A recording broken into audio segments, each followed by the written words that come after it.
et de créer des synergies entre pays africains et au-delà. C'est important. Et puis par ailleurs, d'accompagner les accélérations, parce que beaucoup de choses émanent de différents territoires. Et je me suis dit, si on arrive à se retrouver, à se mettre ensemble pour aller plus loin dans les enjeux de développement de nos industries, cinéma et audiovisuel. Et sur la compétition et la sélection, on a 24 séries en compétition qui viennent un peu partout du continent. Ça, c'est assez chouette, on a cette chance-là. Et on a aussi une sélection perspective qui va nous faire découvrir des séries faites ailleurs. On crée des ponts avec la création internationale. Toutes les équipes de séries sont là. On va venir des gens d'Algérie qui vont arriver, oui, du Maroc, des gens d'Afrique du Sud, des gens même de partout. C'était important que Dakar se réunisse à un endroit. Dakar est la meilleure destination pour ça, parce que Dakar, c'est un endroit où les structurations sont vraiment ancrées. La création se développe de plus en plus. Et tout le monde adore venir à Dakar. Donc comme ça, c'est un beau carrefour pour un festival. Ça fait combien de temps? Le festival commence aujourd'hui pour l'ouverture. À partir de demain, on enchaîne avec les concerts dès 9h du matin. Et on finit avec la clôture samedi à 19h avec une série exclusive encore une fois, Black Santiago Club, avec une équipe béninoise sénégalaise. Quelles sont les autres activités?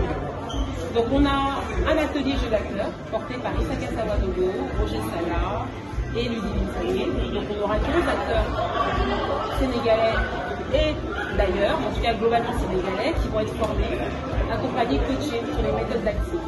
On va avoir un atelier co-production financière qui aura lieu jeudi. Là, c'est pour plutôt voir comment donner plus de perspectives à nos projets africains. Co-production parce qu'il faut créer des synergies entre eux, chercher les ressources là où elles sont, et financement parce que c'est le nerf de la guerre. Il n'y a pas que faire ça guichet ou tout guichet, il y en a d'autres à l'international, il faut savoir les développer. On aura aussi un atelier de préparation au pitch, on aura des sessions de pitch, et les professionnels vont présenter leurs projets à des diffuseurs, des producteurs, des potentiels. Et ces sessions pitch sont préparées en amont, donc il y a des sessions pitch de préparation, on va les préparer. Et puis on va avoir des masterclass, on va se poser la question de pourquoi les contenus africains ne dépassent pas nos frontières, qu'est-ce qui se passe? Pourquoi il y a une frontière entre le Maghreb et l'Afrique subsaharienne? Pourquoi les projets anglophones arrivent chez nous, les francophones, mais pas les projets francophones n'arrivent pas en anglophone? On va réfléchir à tout ça, voir quelles sont les alternatives. Et aussi, on aura une réflexion sur les enjeux d'écriture avec Marguerite Aboué et d'autres, entre autres, qui sont spécialisés dans la structuration des projets. Quel type de Dakar tu dois en faire un label Faire un label pour se dire autant qu'on est sélectionné à Dakar, autant on fait un label, et c'est aussi de valoriser, parce qu'on fait mieux, mais aussi les personnes qui sont derrière, les techniciens. C'est pour ça qu'il y aura aussi un prix pour le meilleur montage, la meilleure musique, la meilleure photo, le meilleur scénario.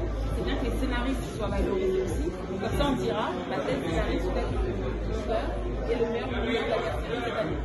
Ça leur permet de mettre mis en lumière et pas que les acteurs et les réalisateurs. C'est assez important de le voir comme ça.